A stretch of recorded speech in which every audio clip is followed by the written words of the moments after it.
اس وقت اس کی عمر 27 سال تھی۔ وہ حضور اکرم صلی اللہ علیہ وسلم کے قتل کی سازش میں شریک تھا، لیکن وہ قتل کے لیے جانے والوں کے گروہ میں شامل نہیں تھا۔ اسے 7 سال پہلے کی وہ رات گزرے ہوئے کل کی طرح یاد تھی۔ وہ اس قتل پر بھی خوش تھا اور ناخوش بھی۔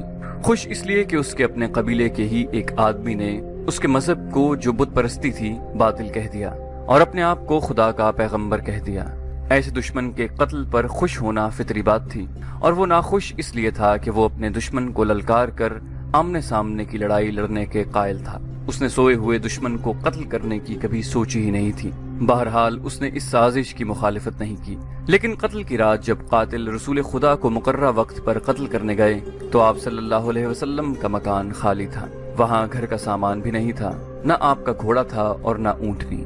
قریش اس امید پر سوئے ہوئے تھے کہ صبح انہیں خوشخبری ملے گی کہ ان کے مذہب کو جھٹلانے اور انہیں اپنے نئے مذہب کی طرف بلانے والا قتل ہو گیا ہے، مگر صبح وہ ایک دوسرے کو مایوسی کے عالم میں دیکھ رہے تھے۔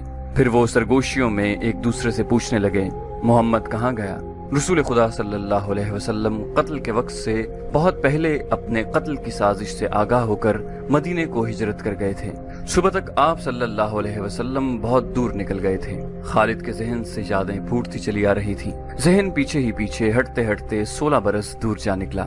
613 عیسوی کی ایک شام رسول کریم صلی اللہ علیہ وسلم نے قریش کے چند ایک سرکردہ افراد کو اپنے ہاں کھانے پر مدعو کیا۔ کھانے کے بعد رسول کریم صلی اللہ علیہ وسلم نے اپنے مہمانوں سے کہا، اے بنی عبد المطلب، میں تمہارے سامنے جو تحفہ پیش کرنے لگا ہوں وہ عرب کا کوئی اور شخص پیش نہیں کر سکتا، اس لیے کہ اللہ نے مجھے منتخب کیا ہے۔ مجھے اللہ نے حکم دیا ہے کہ تمہیں ایک ایسے مذہب کی طرف بلاؤں جو تمہاری دنیا کے ساتھ تمہاری عاقبت بھی آسودہ اور مسرور کر دے گا۔ اس طرح رسول خدا نے پہلی وحی کے نزول کے 3 سال بعد اپنے قریبی عزیزوں کو اسلام قبول کرنے کی دعوت دی۔ خالد اس محفل میں نہیں تھا، اس کا باپ مدعو تھا۔ اس نے خالد کو مذاق اڑانے کے انداز میں بتایا تھا کہ عبد المطلب کے پوتے محمد صلی اللہ علیہ وسلم نے کہا ہے کہ وہ اللہ کا بھیجا ہوا نبی ہے۔ ہم جانتے ہیں کہ عبد المطلب قریش کا ایک سردار تھا۔ الولید نے اپنے بیٹے سے کہا، بے شک محمد کا خاندان اعلیٰ حیثیت رکھتا ہے، لیکن نبوت کا دعویٰ اس خاندان کا کوئی فرد کیوں کرے؟ اللہ کی قسم اور حبل اور عزا کی، میرے خاندان کا رتبہ کسی سے کم نہیں۔ کیا نبوت کا دعویٰ کر کے کوئی ہم سے اونچا ہو سکتا ہے؟ خالد نے پوچھا، آپ نے اسے کیا کہا؟ پہلے تو ہم چپ ہو گئے، پھر ہم سب ہنس پڑے۔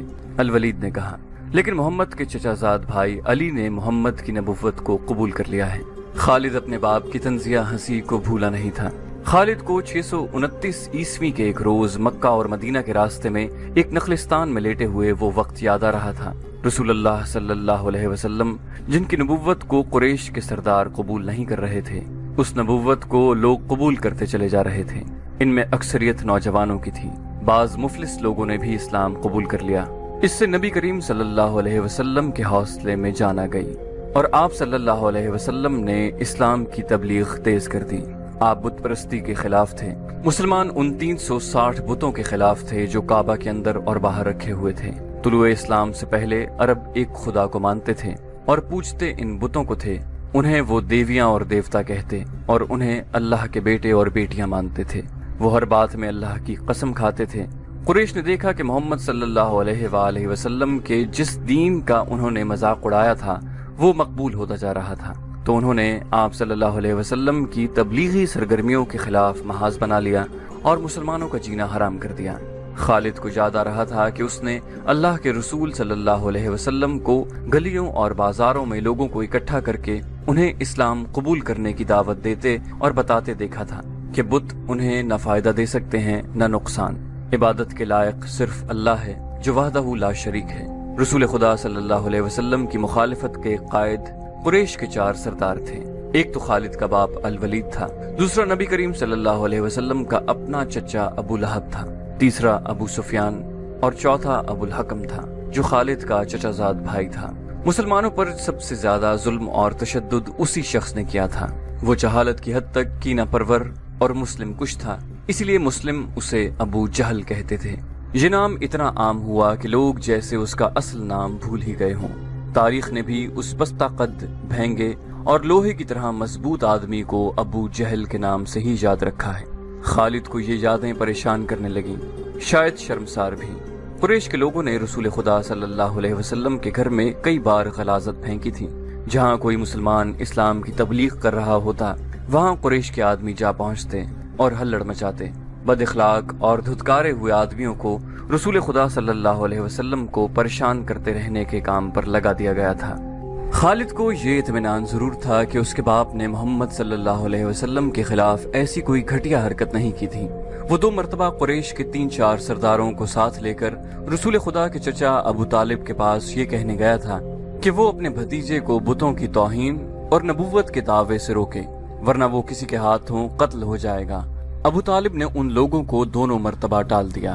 خالد کو اپنے باپ کی بہت بڑی قربانی یاد آئی۔ عمارہ خالد کا بھائی تھا۔ وہ خاص طور پر خوبصورت نوجوان تھا۔ وہ ذہین تھا اور اس میں بانک پن تھا۔ خالد کے باپ الولید نے اپنے اتنے خوبصورت بیٹے عمارہ کو قریش کے 2 سرداروں کے حوالے کیا اور انہیں کہا کہ اسے محمد کے چچا ابو طالب کے پاس لے جاؤ اور اس سے کہو کہ میرا بیٹا رکھ لو اور اس کے بدلے محمد صلی اللہ علیہ وسلم ہمیں دے دو۔ خالد اپنے باپ کے اس فیصلے پر کانپ اٹھا تھا، اور جب اس کا بھائی عمارہ دونوں سرداروں کے ساتھ چلا گیا تو خالد تنہائی میں جا کر رویا۔ سرداروں نے عمارہ کو رسول کریم کے چچا کے آگے کر کے کہا، ابو طالب، اسے تم جانتے ہو، یہ عمارہ بن الولید ہے۔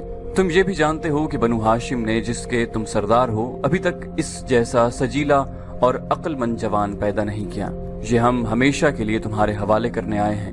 اسے اپنا بیٹا بنا کر رکھو، یہ تمام عمر تمہارا فرما بردار رہے گا، اور اگر اسے اپنا غلام بنا لو گے تو قسم ہے اللہ کی تم پر اپنی جان بھی قربان کر دے گا۔ مگر تم اسے میرے حوالے کیوں کر رہے ہو؟ ابو طالب نے پوچھا، کیا بنو مخزوم کی ماؤں نے اپنے بیٹوں کو نیلام کرنا شروع کر دیا ہے؟ کہو اس کی کتنی قیمت چاہتے ہو، اس کے عوض ہمیں اپنا بھتیجا محمد دے دو۔ قریش کے ایک سردار نے کہا، تمہارا یہ بھتیجا تمہاری رسوائی کا باعث بن گیا ہے۔ اس نے تمہارے آباء و اجداد کے مذہب کو رد کر کے نیا مذہب بنا لیا ہے۔ کیا تم دیکھ نہیں رہے کہ تم نے اس قبیلے میں آدمی کو آدمی کا دشمن بنا دیا ہے؟ تم میرے بھتیجے کو لے جا کر کیا کرو گے؟ قتل؟ قریش کے دوسرے سردار نے جواب دیا، ہم محمد کو قتل کریں گے، یہ بے انصافی نہیں ہوگی۔ تم دیکھ رہے ہو کہ ہم تمہارے بھتیجے کے بدلے تمہیں اپنا بیٹا دے رہے ہیں، یہ بہت بڑی بے انصافی ہوگی۔ ابو طالب نے کہا، تم میرے بھتیجے کو قتل کرو گے اور میں تمہارے بیٹے کو پالوں گا اور اس پر خرچ کروں گا اور اسے بہت اچھی زندگی دوں گا۔ تم میرے پاس کیسا انصاف لے کر آئے ہو؟ میں تمہیں عزت سے رخصت کرتا ہوں۔ خالد نے جب اپنے بھائی کو اپنے سرداروں کے ساتھ واپس آتے دیکھا اور سرداروں سے سنا کہ ابو طالب نے یہ سودا قبول نہیں کیا تو خالد کو دلی مسرت ہوئی تھی۔ محمد صلی اللہ علیہ وسلم کا تم نے کیا بگاڑ لیا تھا ابو سلیمان؟ خالد کی ذات سے ایک سوال اٹھا۔ اس نے خیالوں ہی خیالوں میں سر ہلایا اور دل ہی دل میں کہا، کچھ نہیں۔ بے شک محمد صلی اللہ علیہ وسلم کا جسم طاقتور ہے، لیکن رکانہ بن عبد یزید جیسے پہلوان کو اٹھا کر پٹخنے کے لیے صرف جسمانی طاقت کافی نہیں۔ رکانہ بن عبد یزید رسول کریم صلی اللہ علیہ وسلم کا چچا تھا، جس نے اسلام قبول نہیں کیا تھا۔ یہ عرب کا مانا ہوا پہلوان تھا۔ نامی گرامی پہلوان آئے جنہیں اس نے ایک ہی داؤں میں پٹخ کر اٹھنے کے قابل نہیں چھوڑا۔ وہ وحشی انسان تھا، صرف لڑنا مارنا جانتا تھا۔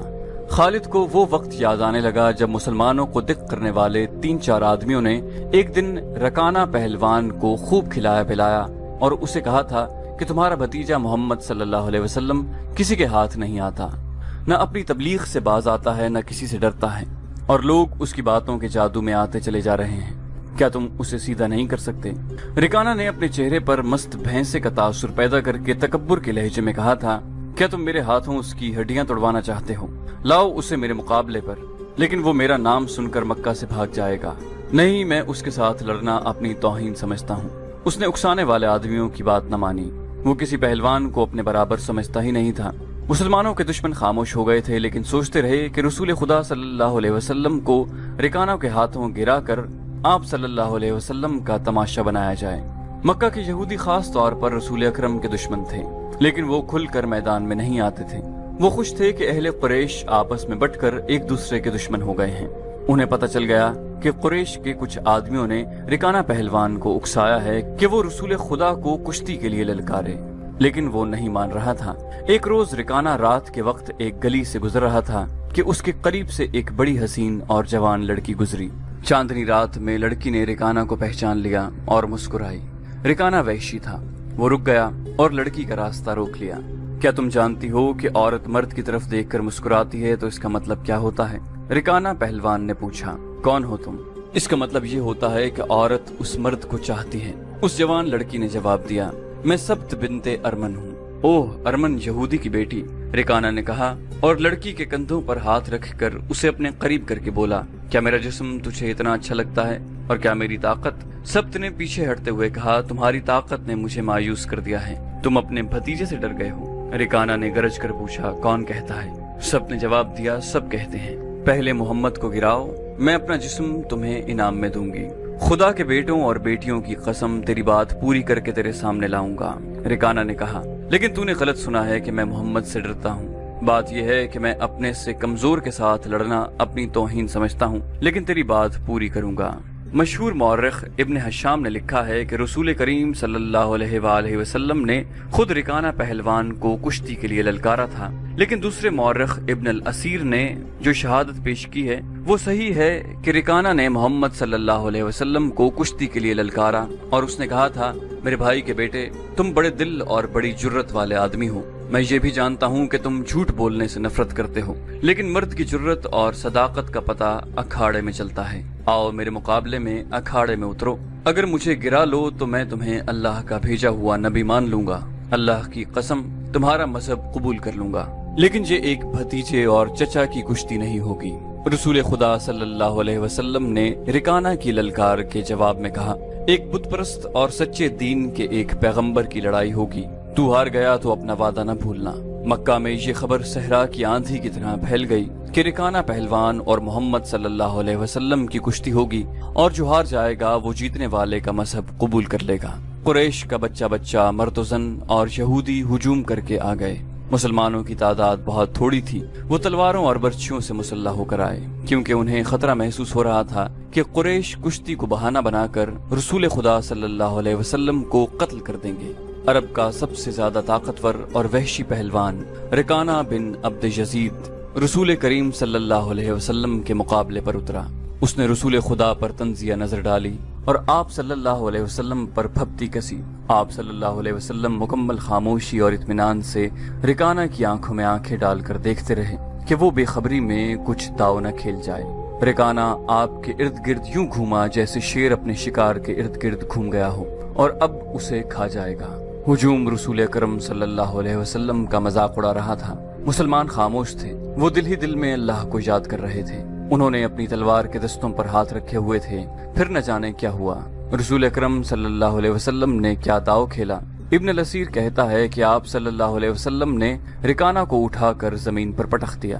رکانہ زخمی شیر کی طرح اٹھا اور غرا کر آپ صلی اللہ علیہ وسلم پر حملہ آور ہوا۔ آپ صلی اللہ علیہ وسلم نے پھر وہی داؤ کھیلا اور اسے پٹخ دیا۔ وہ اٹھا تو آپ نے اسے تیسری بار پٹخا۔ بھاری بھرکم جسم 3 بار پٹخا گیا تو کشتی جاری رکھنے کے قابل نہ رہا۔ رکانہ سر جھکا کر اکھاڑے سے نکل گیا۔ ہجوم پر سناٹا طاری ہو گیا اور مسلمان ننگی تلواریں اور برچھیاں ہوا میں لہرا لہرا اور اچھال اچھال کر نعرے لگا رہے تھے۔ رسول اللہ صلی اللہ علیہ وسلم نے للکار کر کہا، چچا رکانہ، اپنا وعدہ پورا کر اور یہی اعلان کر کہ آج سے تو مسلمان ہے۔ رکانہ نے قبول اسلام سے صاف انکار کر دیا تھا۔ خالد نے نخلستان میں لیٹے لیٹے اپنے آپ سے کہا، یہ طاقت جسمانی نہیں تھی۔ رکانہ کو یوں 3 بار پٹخنا تو دور کی بات ہے، اسے کوئی پچھاڑ بھی نہیں سکتا تھا۔ رسول اکرم صلی اللہ علیہ وسلم کا تصور خالد کے ذہن میں نکھر آیا۔ وہ آپ صلی اللہ علیہ وسلم کو اچھی طرح سے جانتا تھا، لیکن اب وہ محسوس کر رہا تھا جیسے وہ محمد صلی اللہ علیہ وسلم کوئی اور تھے جنہیں وہ بچپن سے جانتا تھا۔ اس کے بعد آپ صلی اللہ علیہ وسلم نے جو رخ اختیار کیا تھا اس میں خالد آپ صلی اللہ علیہ وسلم کو نہیں پہچانتا تھا۔ نبوت کے دعوے کے بعد خالد کی آپ صلی اللہ علیہ وسلم کے ساتھ بول چال بند ہو گئی تھی۔ وہ آپ کے ساتھ 2 ہاتھ کرنا چاہتا تھا، لیکن وہ رکانہ کی طرح پہلوان نہیں تھا۔ وہ میدان جنگ میں لڑنے والا اور لڑنے والوں کی قیادت کرنے والا جنگجو تھا، لیکن اس وقت مسلمان فوج کی صورت میں لڑنے کے قابل نہیں تھے۔